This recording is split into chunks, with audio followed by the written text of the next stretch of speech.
What is all this about the Kitniyote legumes being prohibited for Ashkenazim on Passover? Well, first of all, the definition.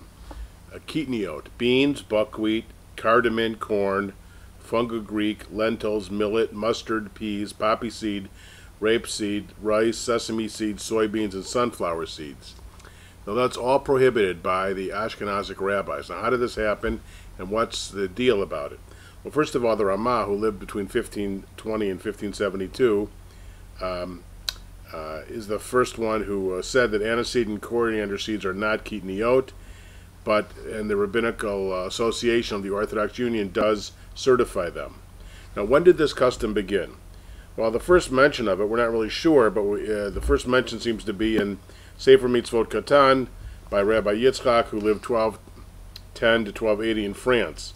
He writes that some communities have the custom of not eating kitniyote during Pesach, even though these items are clearly not chametz. Now, what are the main reasons for this custom? Well, first, kitniyote are often grown closely to the 5 grains, which are wheat, oats, spelt, rye, and barley. Those 5 are prohibited by the Torah on Pesach. As such, it was not unusual for a small amount of one or more of these 5 grains to be intermingled with the kitniyote. Thus, it was possible that one eating beans or rice on Pesach would inadvertently actually eat chametz. Second, kitniyote can actually be confused with chametz for several reasons. A raw kitniyote resemble the 5 grains in appearance. I remember when I lived in Brooklyn near Atlantic Avenue, and I went to some grocery stores that were owned by Palestinians. They had a lot of the seeds on bags and burlap packs and bags like you'd see any time throughout the Middle Ages. They have them today. And you can dip from one to another. It's hard to tell which is which. For example, mustard seeds are threshed and winnowed in a manner similar to grains. Finally, kitniyote can be milled into flour, made into dough. The rabbis were worried that people might mistakenly believe they can eat kitniyote on Pesach, and they could also eat chametz on Pesach. The Vilna Gaon, who lived 1720 to 1790, found actually a basis for not eating kitniyote in the Talmud, Pesachim, page 40b. It's generally considered an ashkenazic custom. Now, some more information about it. Who doesn't keep this minhag?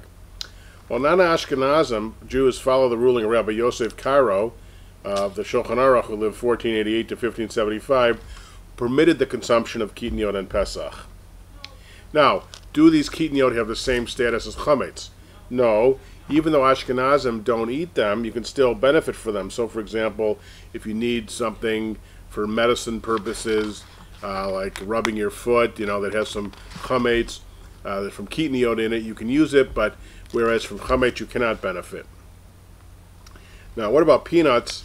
Well, here's the issue. They originated in Peru and Brazil. The peanut is a New World crop that was unknown to those who instituted the Ashkenazic custom of not eating kitniyote.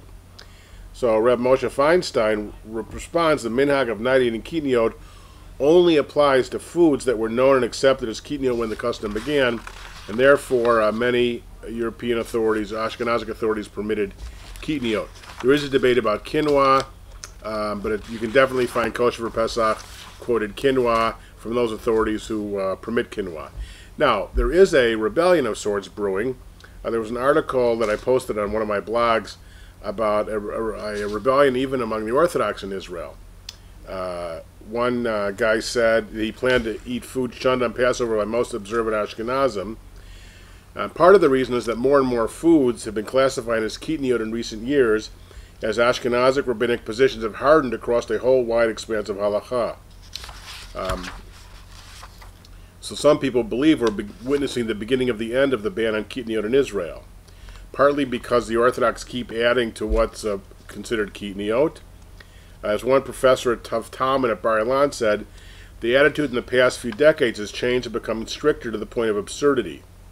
Opponents of the growing list point out that many products now deemed kitniyote, like sweet corn and soybeans, were unknown to the medieval sages, whom today's rabbis claim to follow. And there's a passage in the Shulchan Aruch that says when a Jew moves to a new area, he should adopt the customs of a new community rather than cling to the old ones. And since the kitniyote restriction was European and never widely observed in the Middle East, why should it hold weight in Israel? You also have the issue of so much intermarriage between Sephardim and Ashkenazim in Israel, every family has Sephardim in it now, and it gets very confusing of which customs do you follow. Besides that, Rabbi Galinkin, 20 years ago, of the conservative movement in Israel, wrote that all Israelis can eat kitniyot without fear of transgressing any prohibition, and he gave a whole explanation as to why he thought that restriction should no longer apply.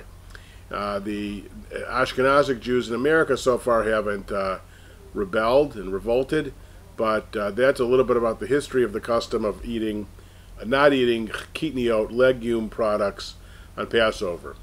Then you have the issue of what about corn oils derived from the kitniyot, which are again not prohibited by the Torah but only by the ashkenazic rabbis. And there's all kinds of rulings about yes and no on the various oils that come. Of course, olive oil is olives are fine, so olive oil is okay, and it's healthier anyway. So try and use olive oil. And then the question is, what about infants and infirm people and vegetarians?